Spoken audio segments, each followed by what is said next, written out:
Perception de la réalité. Notre créativité. Serait-ce la même chose? Nous créons notre réalité sur la base de ce que nous percevons. Ce sont des fantasmes.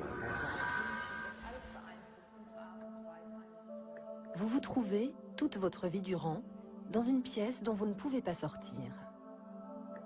Cette pièce, c'est votre cerveau. Et dans cette pièce, vous regardez un film. Un film sur la réalité. Ce film est votre film. La grande question, c'est qui en écrit le scénario?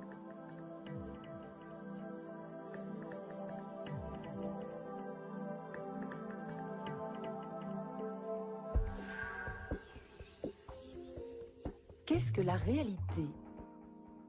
C'est là l'une des grandes interrogations de notre existence. Pour tenter d'y répondre, les scientifiques sondent inlassablement les profondeurs du cerveau humain. La réalité que nous vivons ne serait-elle qu'une illusion? Une simulation générée par le cerveau?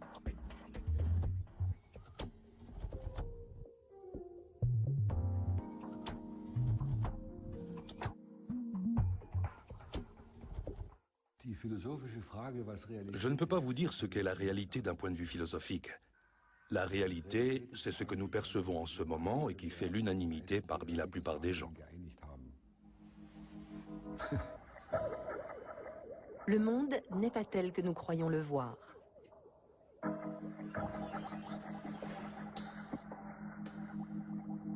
Images, odeurs, goûts, notre cerveau interprète les informations recueillies par nos organes sensoriels. C'est la base de notre perception du monde. Le cerveau façonne également nos sentiments. Même la conscience du moi est un processus neurologique.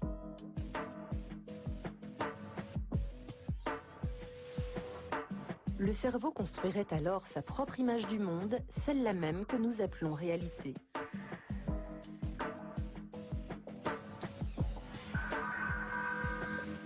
Le professeur Wolf Singer de l'Institut Max Planck est connu pour ses thèses provocantes. Selon lui, même notre libre arbitre n'est qu'une illusion, tout comme la représentation collective de la réalité.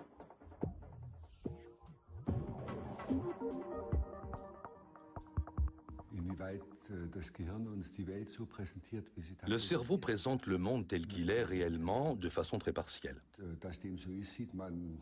On le sait par exemple parce que nous ne percevons qu'une faible partie du spectre très étendu des signaux disponibles autour de nous. Prenons l'exemple des ondes électromagnétiques. La lumière visible par l'homme correspond à la longueur d'onde comprise entre 450 et 700 nanomètres. Nous captons également les longueurs d'onde voisines que nous percevons sous forme de chaleur. Mais pour le reste, nous sommes comme aveugles. Nous ne percevons pas l'intégralité du spectre.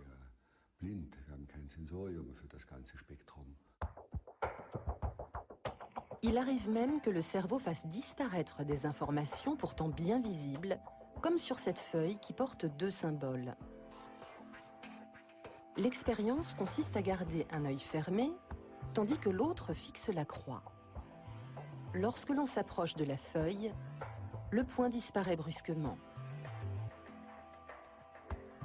Cela est dû à l'existence d'un point aveugle sur la rétine, une petite zone dépourvue de photorécepteurs. Celle-ci correspond à l'embouchure du nerf optique qui est relié au cerveau. Nous devrions donc voir en permanence deux points noirs devant nos yeux. Mais notre cerveau les élimine de notre perception. Un numéro d'illusionniste qui prouve bien une chose, nous ne pouvons pas nous fier à nos yeux.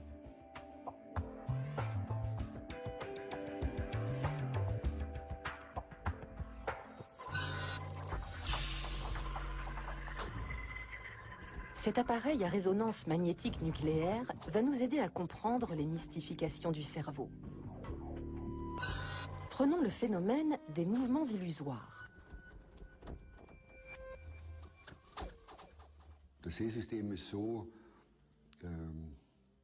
système visuel est programmé pour accepter la permanence de l'objet. Autrement dit, lorsqu'il perçoit un objet en un lieu A, et que le même objet est présenté en un lieu B, le système visuel invente un mouvement entre A et B dès lors que le changement est suffisamment rapide. Il part en effet du principe qu'il s'agit là du même objet, et non de deux objets différents qui apparaîtraient l'un après l'autre.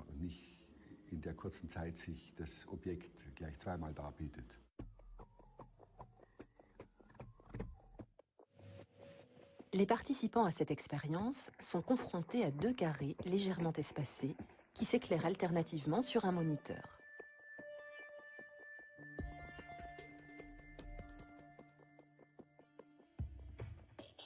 Pendant ce temps, les chercheurs observent les régions actives de leur cerveau. Bien que les yeux constatent que chacun des carrés est immobile, le cerveau réussit à nous faire croire qu'ils sont animés d'un mouvement.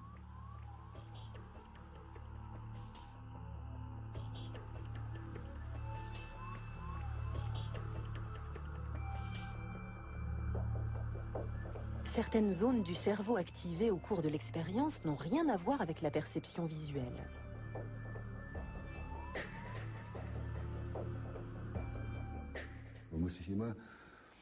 Il faut garder à l'esprit que c'est nous-mêmes qui déterminons 1. Ce qu'est un objet, et 2. Quelle relation existe entre les objets. C'est un processus créatif visant à construire le réel. Beaucoup de ces mécanismes ne sont pas conscients.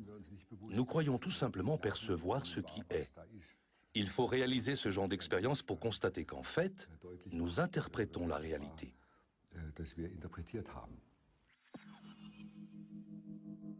Après une attaque cérébrale, certains patients souffrent de négligence spatiale unilatérale, ce qui les conduit, par exemple, à ignorer la nourriture se trouvant dans la moitié gauche de leur assiette. Leurs yeux ont beau fonctionner parfaitement, ils ne perçoivent plus que la partie droite de leur champ de vision.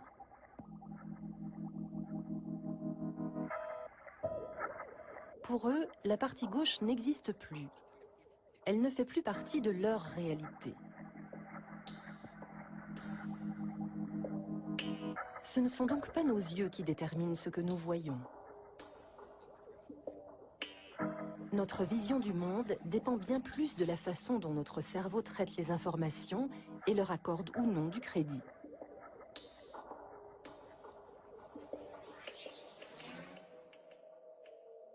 Nous ne saurons donc jamais à quoi ressemble réellement notre environnement.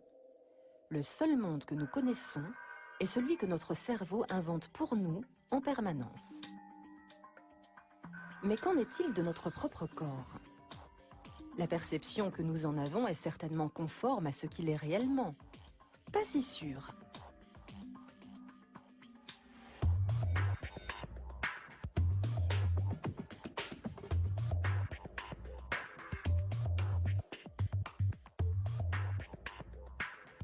Les 3/4 des personnes amputées se plaignent de douleurs fantômes. Elles continuent à ressentir le membre qu'elles n'ont plus et souffrent souvent de douleurs chroniques. Beaucoup de ces patients ont besoin de puissants analgésiques. Mais une illusion d'optique peut les aider à réduire la prise de médicaments. La thérapie par le miroir trompe le cerveau, qui en vient à croire que le membre amputé est encore présent. Le professeur Christophe Mayer est spécialisé dans le traitement de la douleur. Il exploite les mécanismes du cerveau pour permettre à ses patients de réduire leur dépendance aux antidouleurs. Le patient amputé sait parfaitement que le membre a disparu.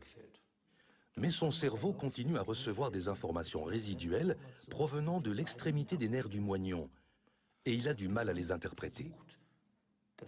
Il essaie alors de reconstituer l'image du corps, et pour ce faire, il utilise, entre autres choses, des souvenirs. Si ces souvenirs sont liés à la douleur, ils sont particulièrement faciles à exploiter, car ils se trouvent très haut dans la hiérarchie. Après une amputation, le cerveau recrée donc le membre manquant par le biais de la douleur. Cette balle est rugueuse. Maintenant, imaginez qu'elle est très lourde et que vous sentez réellement son poids. Vous le sentez? Oui. Maintenant, soulevez-la un peu. Le bras sain se reflète dans le miroir. Cette image réveille dans le cerveau le souvenir du bras amputé. Peu à peu, les signaux douloureux cessent de circuler. On la baisse et on la lève. Il faut arriver à y croire. Il faut déployer beaucoup d'efforts pour réussir à sentir ce bras manquant et à le voir. Bien sûr, je le vois dans le miroir. Je distingue le moindre poil de mon bras. Mais ce côté visuel ne suffit pas. Il faut vraiment que je parvienne en même temps à me le représenter dans ma tête. Le cerveau peut même incorporer un simple objet dans sa perception du corps. Faisons l'expérience avec cette main en caoutchouc. Le sujet ne peut pas voir son propre bras qui est caché. Un stimulus est appliqué sur les deux mains en même temps. Le système visuel prend le dessus sur les sensations réelles et trompe ainsi la perception du sujet. Il sait parfaitement qu'il ne s'agit pas de son bras. Très vite pourtant, il a l'impression que la main qui se trouve devant lui fait partie de son corps. La perception de notre propre corps est donc déconnectée du corps lui-même. Dans une telle expérience, comment se fait-il que le sujet ait l'impression qu'un coup de marteau donné sur un morceau de caoutchouc est en fait asséné sur sa propre main? C'est le principe même de l'illusion. Nous l'utilisons par exemple dans le cadre de la thérapie par le miroir, afin que les patients souffrant de douleurs fantômes aient à nouveau l'impression, grâce à cette illusion d'optique, qu'ils ont deux mains et deux pieds. Lorsque le patient voit qu'il fait bouger une fausse main, le même phénomène se produit. Pour lui, la distinction entre sa propre main et cette main acquise se brouille, parce que c'est une image du corps. Et si l'illusion est suffisamment crédible, il devient très difficile d'y échapper. Pour autant, le sujet sait parfaitement que ce n'est pas vraiment lui qui provoque les mouvements, que ce soit dans la thérapie par le miroir ou dans d'autres expériences.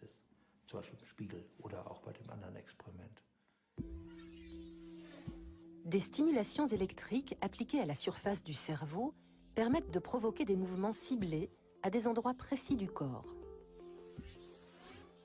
Chaque partie du corps dispose en effet de son propre point de contact dans le cerveau, des points agencés à la manière d'une carte de géographie.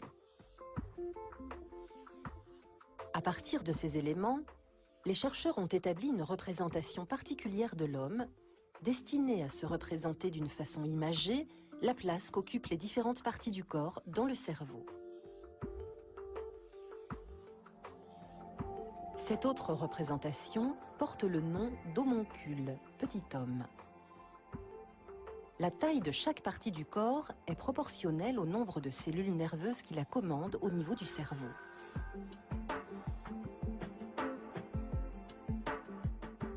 L'image de notre corps est ancrée dans notre cerveau dès la naissance.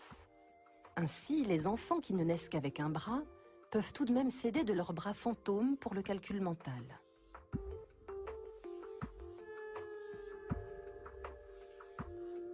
En clinique, les médecins observent de nombreux phénomènes générés uniquement par le cerveau.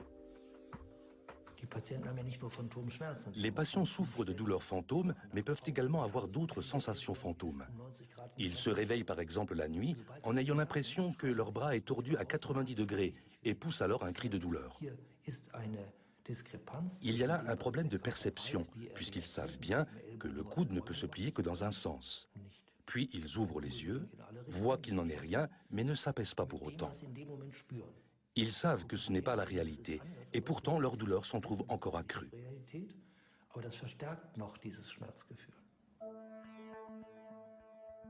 Nous pouvons améliorer notre perception du corps par des exercices ciblés.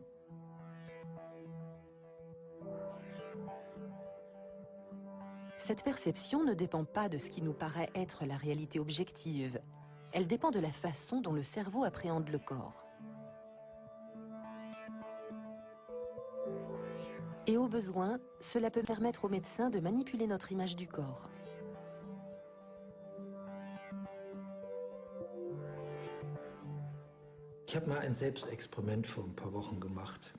Je me suis moi-même prêté à une expérience il y a quelques semaines. On m'a engourdi le bras et la main jusqu'à cette hauteur-là à peu près, ce qui est relativement facile à faire. Pendant qu'on endormait mon bras, moi j'étais bien réveillé, et quelqu'un m'a tenu la main en hauteur, comme ça. Ensuite, je l'ai reposé et nous avons commencé. Pour les besoins de l'expérience, ma main est restée placée sous le couvercle de l'électroencéphalographe. Et pendant tout ce temps, j'étais persuadé que ma main se trouvait encore en l'air. Quand j'ouvrais les yeux, je voyais bien qu'elle était sous l'appareil. Mais il suffisait que je ferme les yeux pour que s'impose à moi cette image tout à fait nette et saisissante de mon bras levé. Mon souvenir était donc plus fort, même si je savais que ma main était posée. Et d'ailleurs, dès que j'ouvrais les yeux, l'illusion disparaissait.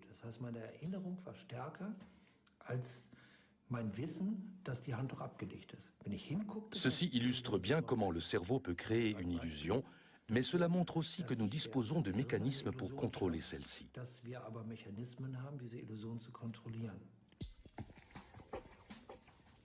Si le cerveau nous manipule, nous pouvons donc aussi l'induire en erreur. Le paradoxe semble total. D'ailleurs, cette possibilité n'est pas seulement exploitée pour le traitement de la douleur.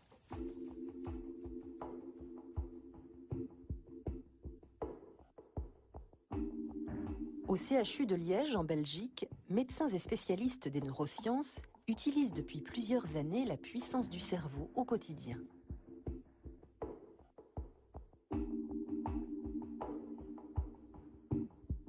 Ensemble.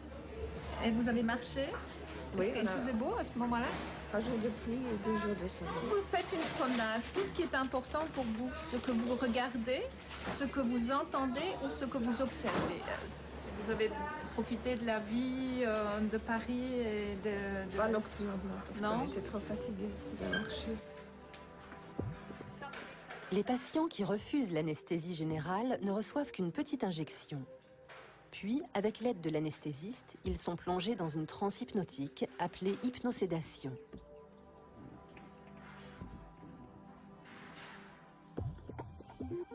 Le professeur Marie-Elisabeth Fémonville s'appuie sur la capacité d'auto-guérison de l'humain. Elle étudie depuis longtemps les processus à l'œuvre dans le cerveau pendant l'hypnose.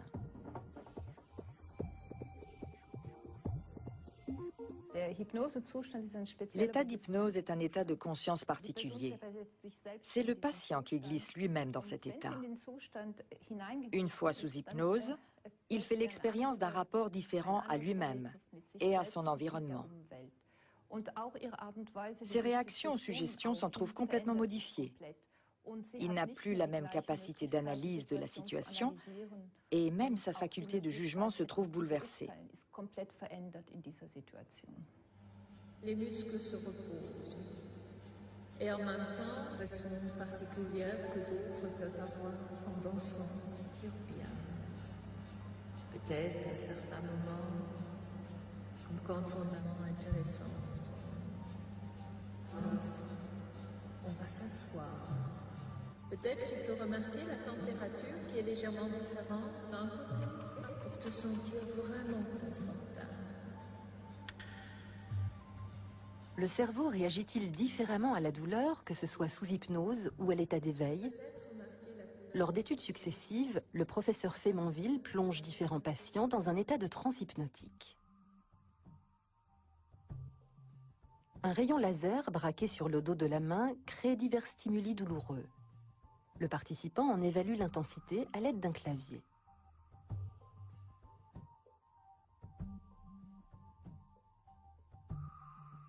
Pendant ce temps, l'activité cérébrale du sujet fournit des informations précieuses. En temps normal, beaucoup de zones du cerveau sont actives. Sous hypnose, comme en attestent les mesures, elles sont nettement moins nombreuses. On a montré par des études que l'hypnose permet de diminuer la douleur. Mais on a également mené des expériences contradictoires. On pose par exemple une pièce de monnaie sur l'avant-bras d'une personne en lui disant que cette pièce est chaude. En réalité, elle ne l'est pas. Mais l'ensemble des circuits de la douleur sont immédiatement activés. Nous avons donc dans le cerveau la possibilité d'atténuer la douleur, mais aussi de l'exacerber. Ainsi, la douleur est un phénomène très complexe.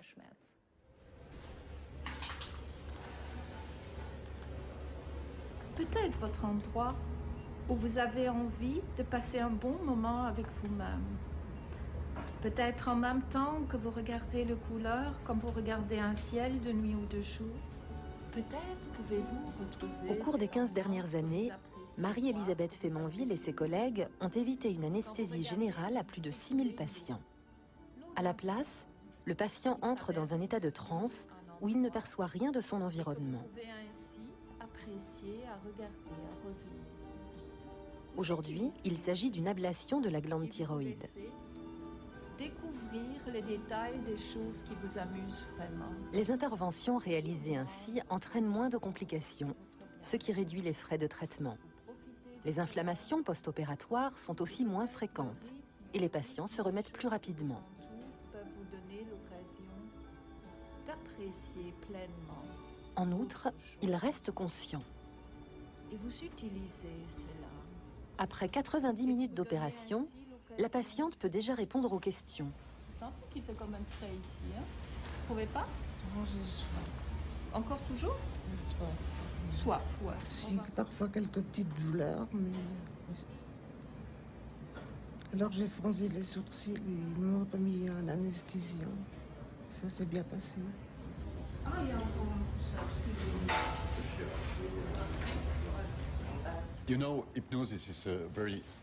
L'hypnose est un état tout à fait naturel. Tout le monde peut être hypnotisé. La seule condition, c'est qu'il faut être consentant. Il est impossible d'hypnotiser quelqu'un qui s'y refuse.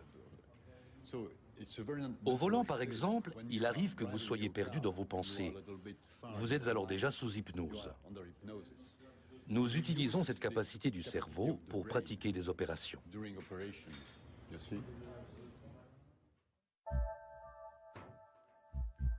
Mais comment le cerveau atteint-il cette concentration sélective? Et pourquoi désactive-t-il alors sa faculté de jugement critique? Cela demeure un mystère. Nous connaissons tous le phénomène des rêveries éveillées.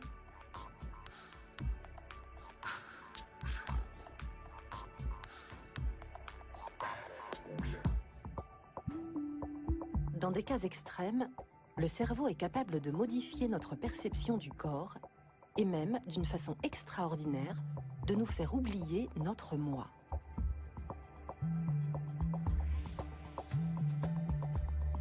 Ceci nous permet d'explorer des mondes inaccessibles à l'état éveillé.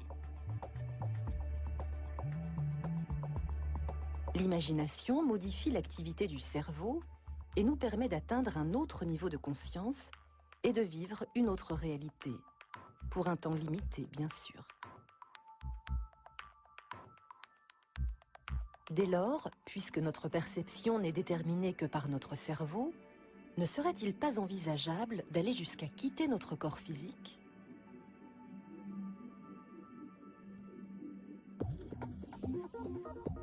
Thomas Metzinger, neurophilosophe, remet en question la compréhension que nous avons habituellement de la réalité, c'est-à-dire du moi que nous percevons comme réel.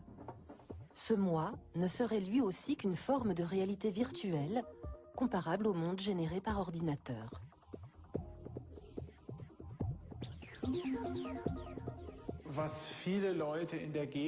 Les gens commencent à comprendre lentement que la conscience phénoménale, c'est-à-dire les expériences subjectives que nous faisons, s'apparente à une forme de réalité virtuelle. De nos jours, nous nous aventurons de plus en plus dans des réalités virtuelles, des mondes simulés qui sont à la portée de l'utilisateur lambda. Ce qui se dégage des recherches menées actuellement sur le cerveau, c'est que le contenu de ce que nous vivons consciemment peut être assimilé au contenu d'une simulation.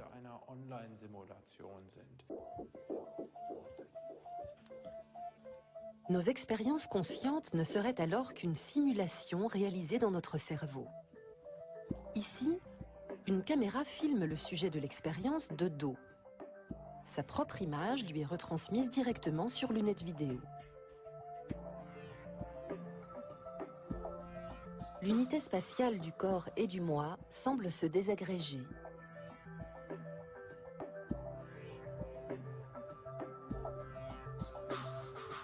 Au bout d'un moment, le sujet perd la sensation de son propre corps au profit de l'image de celui-ci.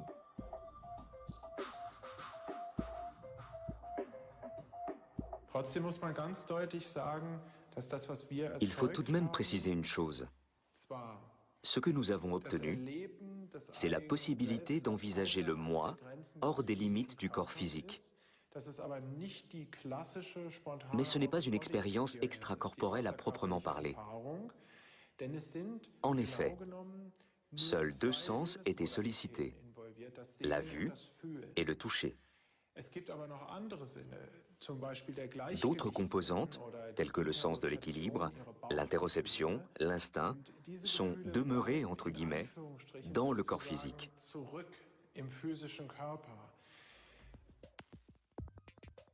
Des scientifiques de l'Institut Max Planck de cybernétique ont établi qu'un comportement actif accroît la capacité de percevoir comme réel un monde virtuel. Le cerveau humain semble pouvoir s'adapter à l'infini à des mondes différents.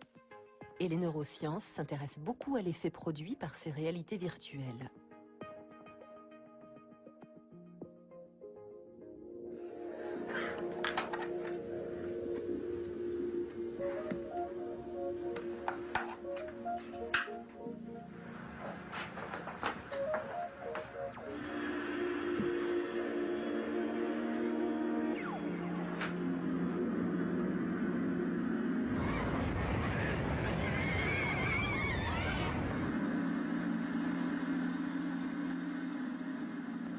À l'Institut de neuropsychologie de Zurich, les chercheurs étudient la réaction du cerveau au monde virtuel.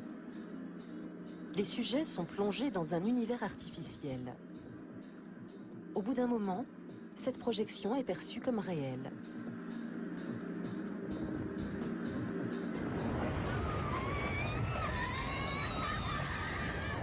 Ils savent pourtant que ce n'est qu'une expérience virtuelle.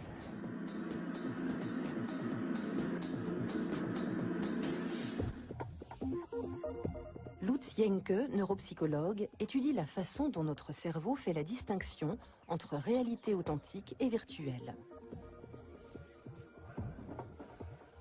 Ces travaux permettent d'identifier les zones du cerveau responsables de ce processus.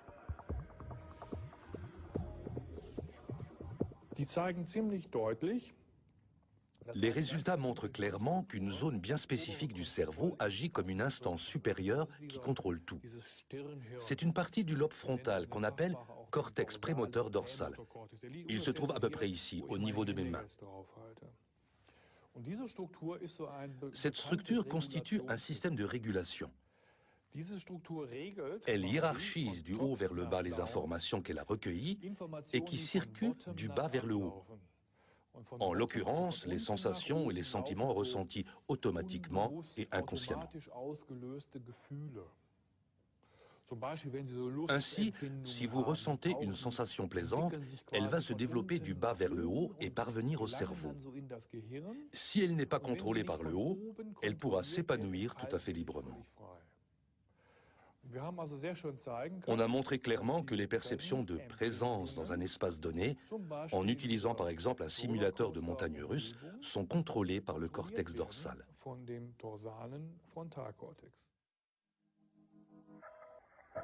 L'environnement du moment est comparé avec les autres informations que nous avons stockées.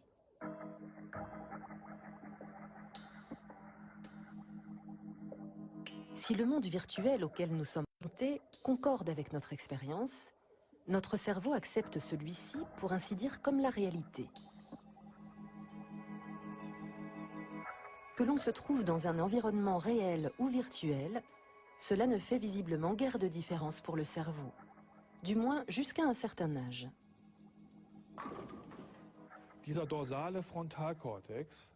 Ce cortex dorsal arrive très tard à maturité d'un point de vue anatomique. On sait depuis peu que cette structure se développe jusqu'à l'âge de 17 ans, voire jusqu'à 20 ans chez certains jeunes. Avant cela, elle n'est pas encore en mesure de remplir pleinement ses fonctions d'organe de contrôle.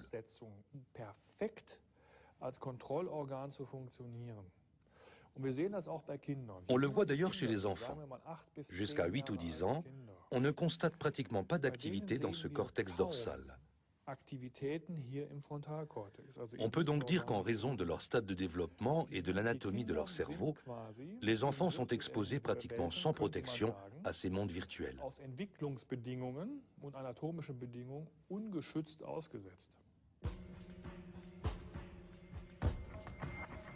Ainsi, les enfants livrés aux manipulations provenant d'univers virtuels tels que la télévision, Internet ou les jeux vidéo subissent un danger pour leur développement psycho-affectif.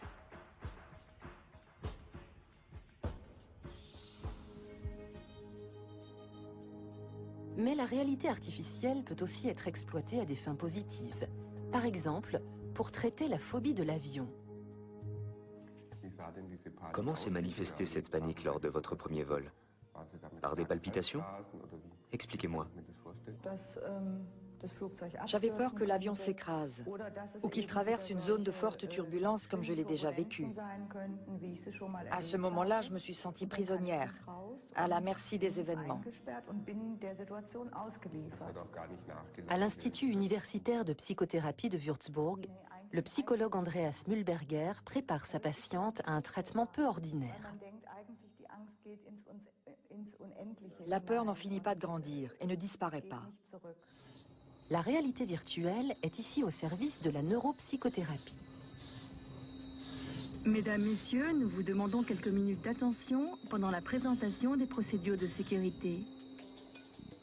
La patiente est confrontée à la situation de son angoisse. Insérez la partie plate dans la boucle métallique et ajustez-la à l'aide de la sangle. Elle sait qu'elle se trouve dans un simulateur de vol, mais elle ressent la peur avec la même intensité qu'à bord d'un avion. En vue du décollage, veuillez redresser le dossier de votre siège et relever votre tablette.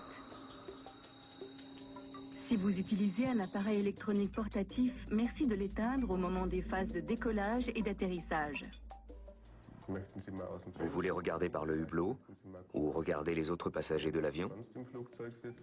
Mesdames et messieurs, nous survolons actuellement une zone de turbulence. Nous vous invitons à regagner votre place et à attacher votre ceinture. Ça vous plaît? Pas trop. Votre peur évolue? Vous sentez des changements? Que se passe-t-il? Que ressentez-vous? Est-ce que la peur augmente? Vous avez les mains moites? Les mains moites et une sensation désagréable dans l'estomac. Notre cerveau s'appuie sur les informations dont il dispose. Il juge que les mouvements, les sons et les images sont suffisamment authentiques et conformes aux souvenirs de la patiente. Il réagit donc comme en situation réelle.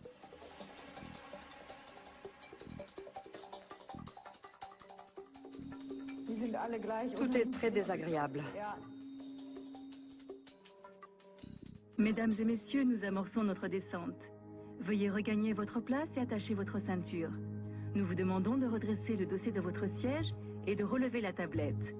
Nous vous rappelons également que tous les appareils électroniques doivent être éteints. La plupart des patients se disent soulagés et se décident à reprendre l'avion.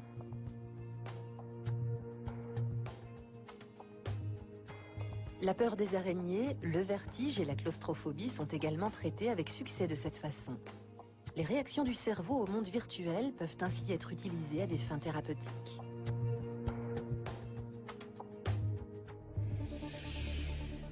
Life beyond reality. Where imagination knows no bounds. Les réalités virtuelles, comme celle de Second Life, s'aventurent toutefois dans une dimension supplémentaire, puisque le moi émotionnel devient lui aussi virtuel. Je m'appelle Thomas Mayer, je suis zurichois et j'ai 28 ans.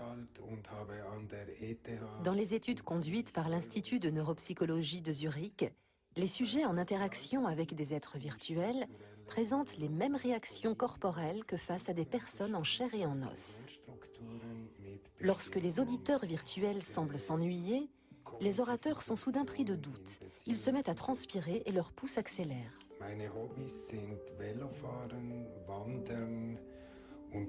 À l'inverse, ils semblent gagner en confiance dès lors que l'auditoire factice est programmé pour avoir l'air attentif.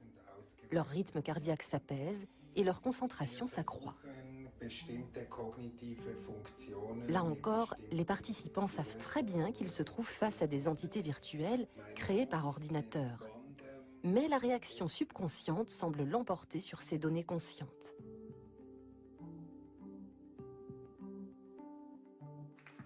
Jusqu'où notre perception de la réalité est-elle manipulable? L'interprétation de la réalité virtuelle, tout comme celle de la réalité empirique, est un mécanisme faisant intervenir un ensemble de processus psychologiques qui se produisent pour ainsi dire automatiquement.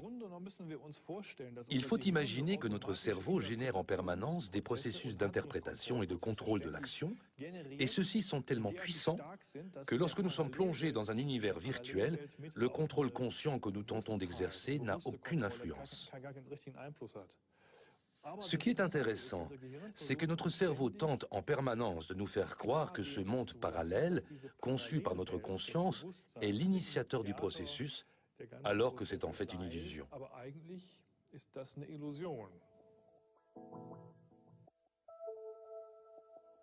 À partir de toutes nos expériences liées à notre corps et à notre environnement, le cerveau fabrique un moi, un être conscient. Ce que nous appelons moi, c'est le centre de notre perception. Toutefois, ce moi ne semble pas être un phénomène permanent, mais plutôt un processus en cours. Notre réalité personnelle ne serait donc qu'un état de conscience malléable à volonté.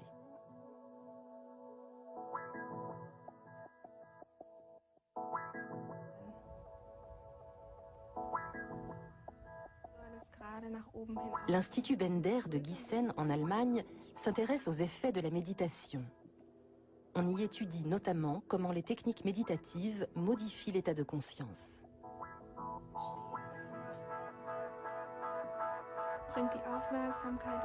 Les recherches menées récemment confirment que la méditation peut provoquer de nettes modifications structurelles dans le cerveau.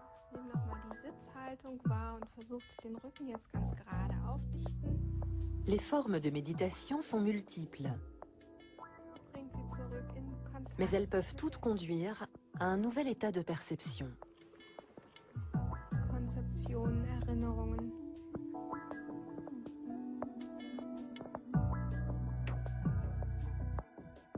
Le psychologue Ulrich Ott y voit une occasion de cerner les limites de notre propre conception de la réalité.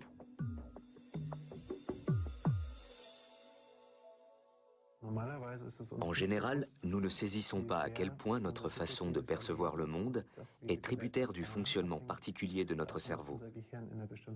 Cela veut dire, à l'inverse, que si notre cerveau est modifié, alors notre réalité va changer elle aussi. Il semble que la méditation soit en mesure de nous amener à un état de conscience différent et même d'introduire des modifications dans le fonctionnement du cerveau. Du point de vue des neurosciences, il est très intéressant d'étudier comment la méditation provoque de tels changements et d'observer ensuite les modifications subjectives correspondantes.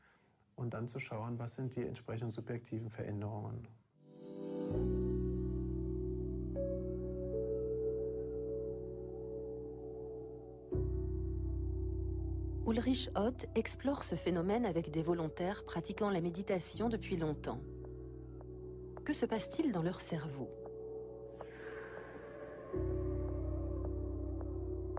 Le cerveau présente justement une activité inhabituelle et fait preuve d'une capacité de concentration et de contrôle des émotions particulièrement élevée.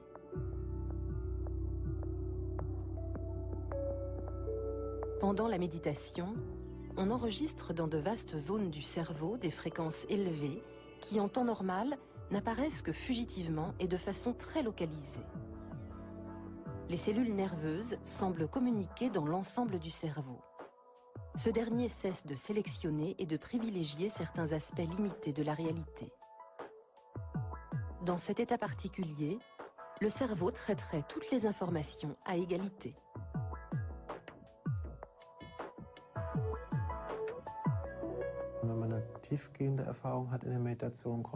Lorsque l'on a une profonde expérience de la méditation, il s'avère que l'on est beaucoup moins replié sur soi-même et nettement plus ouvert sur les autres. Après une séance de recueillement, on regarde les autres plus intensément, comme si l'on pouvait voir leur âme. C'est seulement à ce moment-là que l'on peut dire que l'on a atteint un état de méditation profonde. Dans ce cas, les catégories et les filtres qui définissent généralement notre compréhension du monde et nos jugements se trouvent dynamités. Avec un œil neuf et une certaine fraîcheur, on a réellement accès à ce qui est.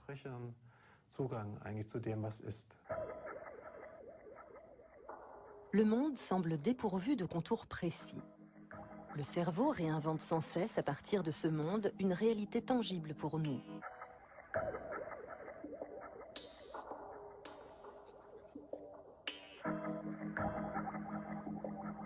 Dans les traditions mystiques, la méditation sert à connaître la véritable nature du réel, le monde tel qu'il est vraiment. Une expérience mystique constitue une modification radicale de la perception.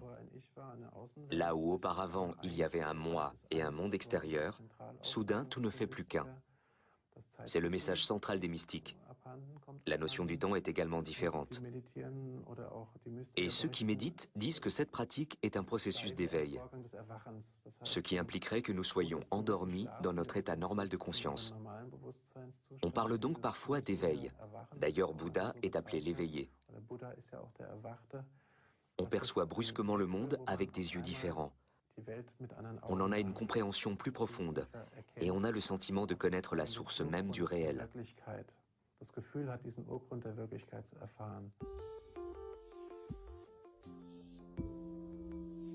Nous croyons que le monde se résume à ce que nous voyons.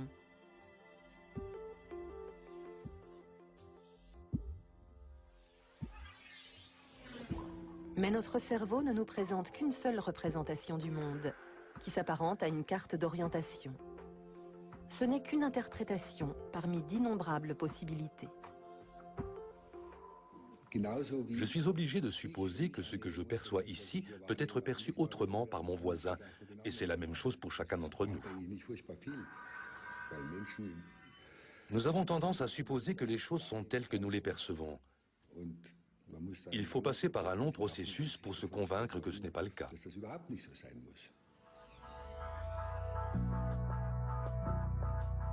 À l'avenir, monde réel et univers artificiel se confondront de plus en plus. Courons-nous le danger de nous perdre dans le virtuel ?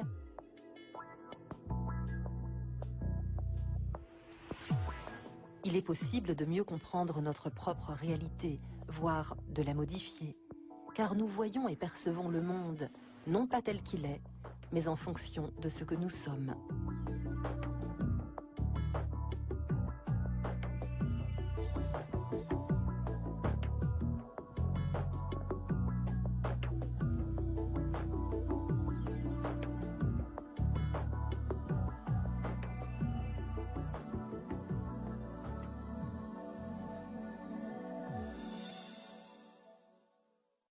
Votre soirée sur Arte. Et voici d'Anthrax, les étranges chimères.